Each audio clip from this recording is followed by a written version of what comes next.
Hello students, bills of exchange में आज हम लोग इस क्वेश्चन को पढ़ेंगे। देखो, लिखता है on 1 January 2018 Dinesh purchase goods from Chander for ₹60,000 plus GST है यहाँ 6% एसजीएसटी और सीजीएसटी। 1 जनवरी 2018 को दिनेश गुड्स खरीदा चंदर से, इसका मतलब चंदर गुड्स सेल किया, तो इसके एंट्री होगा Dinesh account debit to sales account to output CGST account to output SGST account. इसके यहाँ खरीदा है तो इनपुट सीजीएसटी और इनपुट एसजीएसटी डेबिट होगा। अब लिखता दिनेश जो है 7200 कैश में पे कर दिया, तो ये करेगा cash account debit to Dinesh 7200 और ये करेगा चंदर टू कैश 7200। तो देखो 67,200 दिनेश से लेना था, 7,200 वो दे दिया, 60,000 उससे और लेना है। फिर लिखता है and accepts a bill drawn by Chander for the balance amount payable after 2 months। बचा हुआ 60,000 के लिए बिल लिखा, ये एक्सेप्ट किया, बिल है 2 महीने के लिए, तो ड्यू डेट आएगा 4 मार्च को। अब लिखता on the due date Dinesh is able to manage 20,000 in cash and he arranges with Chander for the retirement of the bill in consideration of this payment and a fresh bill at 4 months for the balance plus interest 18% per annum. मतलब क्या है इसका कि जिस दिन due date आया यानी 4 मार्च को चंदर गया दिनेश के पास पैसा लेने, तो दिनेश बोला कि हम सिर्फ अभी आपको 20,000 रुपया दे पाएंगे, आप 20,000 रुपया अभी हमसे ले लो और बाकी के लिए एक नया बिल फ्रेश बिल लिख दो 4 महीने के लिए 18% इंटरेस्ट के साथ, यानी 18% इंटरेस्ट उसमें जोड़ देना। तो ड्यू डेट के दिन चंदर गया दिनेश से पैसा लेने, तो वो पूरा पैसा नहीं दिया, सिर्फ 20,000 दिया। तो कभी भी बिल का पैसा हम लोग कम नहीं लेते हैं। अगर 60,000 का बिल है तो पूरा 60,000 रुपया लेना होगा। अगर वो 20,000 30,000 ऐसे कुछ कम पैसा देता है तो पहले हम लोग बिल को डिसऑनर कर लेते हैं। और डिसऑनर करने के लिए हम लोग पढ़े थे कि जो बिल लिखने का एंट्री है इसको रिवर्स कर देते हैं। तो बिल लिखने का एंट्री था BR टू दिनेश, तो इसको रिवर्स कर देंगे तो हो जाएगा दिनेश टू BR। इसके यहाँ भी रिवर्स कर देंगे तो हो जाएगा BP टू चंदर। यहाँ कोई नोटिंग चार्जेस नहीं है तो उसको छोड़ देंगे। नरेशन यहाँ लिख दिए बीइंग बिल कैंसिल्ड, क्योंकि यहाँ डिसऑनर नहीं लिखे, क्योंकि वो डिसऑनर नहीं कर रहा, वो रिक्वेस्ट कर रहा है कि आप अभी हमसे सिर्फ 20,000 ले लो, बाकी के लिए नया बिल लिख दो। तो वो डिसऑनर नहीं कर रहा है, इसलिए डिसऑनर नहीं लिखे, लेकिन एंट्री डिसऑनर करने का ही करेंगे। तो ये एंट्री रिवर्स कर देंगे डिसऑनर में जो होता है, और इसके यहाँ भी रिवर्स कर देंगे। और नोटिंग चार्जेस नहीं है तो नोटिंग चार्जेस नहीं लिखेंगे। ठीक है, तो अब 60,000 रुपया दिनेश के नाम पे डेबिट कर दिए, यानी दिनेश से वापस 60,000 रुपीज़ लेना है। 20,000 वो दे दिया, तो एंट्री होगा इसके यहाँ कैश टू दिनेश और इसके यहाँ होगा चंदर टू कैश। 20,000 दे दिया, बच गया 40,000 और लेना है, तो उसके लिए लिख रहा है नया बिल लिख दीजिए विथ इंटरेस्ट। तो ये इंटरेस्ट जोड़कर इस पर बिल लिखेगा, तो पहले इंटरेस्ट हम लोग उसके नाम पे चढ़ा लेंगे, यानी चंदर लिख लेगा कि दिनेश से हमको इंटरेस्ट लेना है, तो ये चंदर के लिए इंटरेस्ट फायदा है, तो ये एंट्री करेगा दिनेश अकाउंट डेबिट, दिनेश से लेना है तो दिनेश को डेबिट करेंगे टू इंटरेस्ट।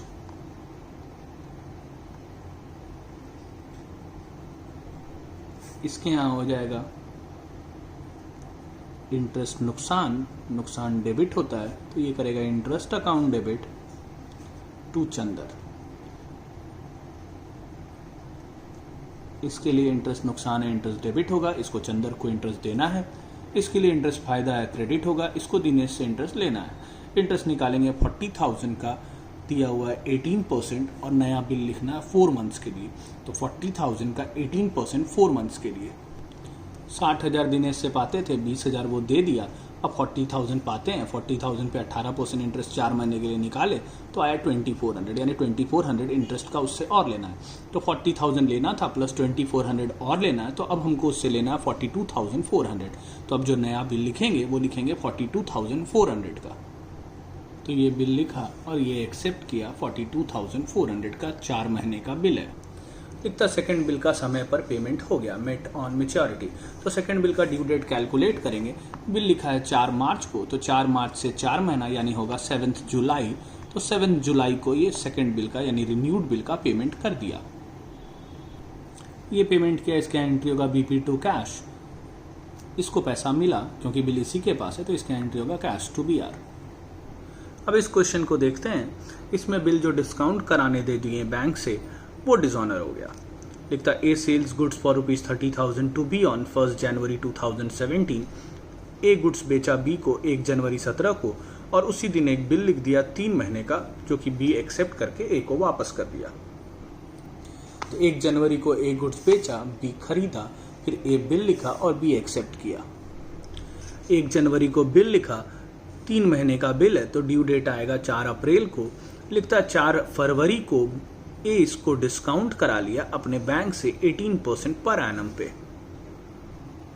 ए बिल को बैंक से डिस्काउंट कराया, एंट्री होगा bank account debit, discount on bill account debit to BR account. Bill का ड्यू डेट आएगा 4 अप्रैल को, लेकिन वो डिस्काउंट करा लिया 4 फरवरी को, इसका मतलब 2 महीने पहले। तो 2 महीने का डिस्काउंट निकालेंगे, 30,000 का 18% 2 महीने के लिए आएगा 900 रुपया, तो बचेगा बैंक में 29,100, यानी बैंक उसको देगा 29,100। पी को इन सब बातों से कोई मतलब नहीं है, ये उस बिल को बैंक को दे या किसी को भी दे, बी के यहाँ कोई एंट्री नहीं होगा। अब ड्यू डेट आएगा 4 अप्रैल को, देखो लिखता the acceptance is dishonoured on the due date, noting charges paid by bank ₹200, यानी बिल का पैसा लेने बैंक गया बी के पास, बैंक बी के पास गया और बी पैसा नहीं दिया तो बिल डिसऑनर हो गया। तो अब नोटिंग चार्जेस वही करा देता है, या बोलो नोटिंग वही कराता है जिसके पास बिल होता है। तो यहाँ बिल है बैंक के पास, तो नोटिंग बैंक कराएगा, बैंक जाएगा नोटरी पब्लिक और नोटिंग चार्जेस का पैसा बैंक देगा, ठीक है। लेकिन इन सब बातों से बी को कोई मतलब नहीं, बी के यहाँ डिसऑनर होने पे जो एंट्री होता था वही होगा। बी को कोई फर्क नहीं पड़ता बिल किसके पास है, बी के यहाँ डिसऑनर होने पे एंट्री रिवर्स कर देंगे, तो एंट्री होगा बीपी अकाउंट डेबिट टू एज अकाउंट, और नोटिंग चार्जेस इसके यहाँ डेबिट होगा, क्योंकि नोटिंग चार्जेस इसका खर्च है, चाहे नोटिंग चार्जेस का पैसा कोई भी दे वो खर्च बी का ही कहलाएगा। तो बिल किसी के भी पास हो डिसऑनर होने पे इसके यहाँ एंट्री यही होगा, एंट्री को रिवर्स कर दीजिएगा, और अगर नोटिंग चार्जेस होगा तो डेबिट कर देना।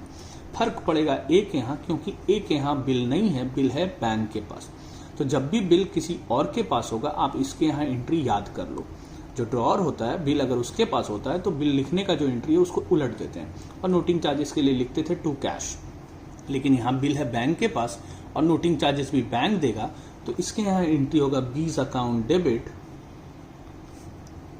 बी से लेना है, टू बैंक अकाउंट यानी बैंक को देना है, इंक्लूडिंग नोटिंग चार्जेस। क्योंकि बिल था बैंक के पास, बैंक गया बी से पैसा लेने, बी पैसा नहीं दिया तो अब बैंक ए से लेगा, बैंक को बी से कोई लेना देना नहीं है, बैंक जाएगा बी के पास पैसा लेने, बी अगर पैसा नहीं देगा तो बैंक ए से लेगा, तो ए के अकाउंट से काट लेगा। तो ए अपने यहाँ एंट्री करेगा B's account debit to bank account, यानी बी से लेना है और बैंक को देना है 30,200 इंक्लूडिंग नोटिंग चार्जेस, ठीक है। तो 30,200 रुपया बैंक उसके अकाउंट से काटेगा, तो ये एंट्री करेगा B account debit to bank account, ठीक है। यानी ए के पास बिल नहीं था तो ए एंट्री करेगा किससे लेना है, टू किसको देना है, डिसऑनर के टाइम में नरेशन करेंगे being bill dishonoured and noting charges paid by bank amounted to ₹200।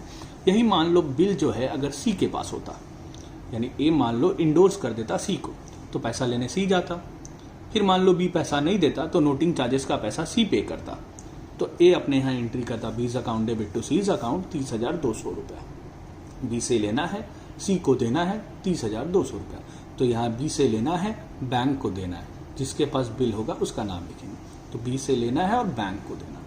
अब लिखता क्या है, on 4th April 2017 B accepts a new bill at 2 months for the amount then due to A together with interest 12% per annum, यानी नया bill एक लिखना है 2 महीने के लिए इंटरेस्ट के साथ।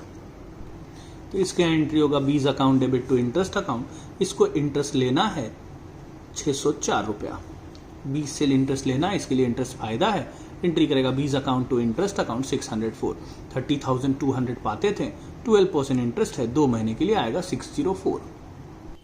इसके लिए इंटरेस्ट नुकसान है तो इसके लिए होगा इंटरेस्ट अकाउंट डेबिट टू एज अकाउंट। तो देखो 30,200 रुपीज पाते थे, 604 रुपए इंटरेस्ट जोड़े, तो अब नया बिल लिखेंगे 30,804 का, ठीक है। तो इसके यहाँ एंट्री होगा बी आर टू बी 30,804, इसके यहाँ हो जाएगा एज अकाउंट टू बीपी अकाउंट 30,804। अब नए बिल का ड्यू डेट आएगा 2 महीने के बाद, लेकिन उसके बारे में आगे कोई इन्फॉर्मेशन नहीं है, तो बस यहीं तक करके छोड़ देंगे। अब इस क्वेश्चन को देखते हैं। On 21 September 2017 Radhika sold goods for ₹2 lakh to Parvati and drew upon later a bill for the same amount payable after 3 months। The bill was accepted by Parvati. तो इसके यहाँ होगा पार्वती टू सेल्स, इसके यहाँ हो जाएगा परचेजेस टू राधिका, फिर ये बिल लिखी, ये एक्सेप्ट की। अब है Radhika discounted the bill with from bank at a discount of 15% per annum on 21 अक्टूबर 2017। 3 महीने का बिल है, ये 1 महीने के बाद डिस्काउंट करा ली। तो 2 लाख का बिल था, डिस्काउंट करा, एंट्री होगा bank account debit, discount on bill account debit to BR account, discount का रेट है 15%, तो 2 लाख का 15% 2 महीने के लिए निकालेंगे, क्योंकि बिल का ड्यू डेट आएगा 24 दिसंबर को, और ये डिस्काउंट करा ली 21 अक्टूबर को, यानी 2 महीने पहले। तो 2 महीने पहले डिस्काउंट कराई तो 2 महीने का डिस्काउंट लगेगा। इसको इन सब बातों से कोई लेना देना नहीं है, इसके यहाँ नो एंट्री। राधिका वो बिल अपने पास रखे या किसी और को दे, पार्वती को इससे कोई लेना देना नहीं होता है। पार्वती को बस इतना पता है कि मेरा बिल लेकर कोई आएगा और हमको पैसा देना है। अब देखो, लिखता on maturity the bill was dishonoured. Bill dishonour हो गया मैच्योरिटी डेट में, यहाँ कोई नोटिंग चार्जेस का इन्फॉर्मेशन नहीं है। तो बिल डिसऑनर हो गया, तो इसके यहाँ तो एंट्री रिवर्स कर देंगे, एंट्री का BP टू राधिका, और इसके यहाँ भी बता एंट्री करेंगे किससे लेना है टू किसको देना है। तो इसको पार्वती से लेना है और बैंक को देना है 2 लाख रुपए, यहाँ कोई नोटिंग चार्जेस नहीं है। अब लिखता है पार्वती अग्रीड टू पे 1,20,000 in cash including 3,000 interest. Parvati 1,20,000 cash देने के लिए तैयार हो गई, जिसमें 3,000 इंटरेस्ट का है, यानी 1,17,000 जो वो पाती थी वो, प्लस 3,000 रुपया और इंटरेस्ट का।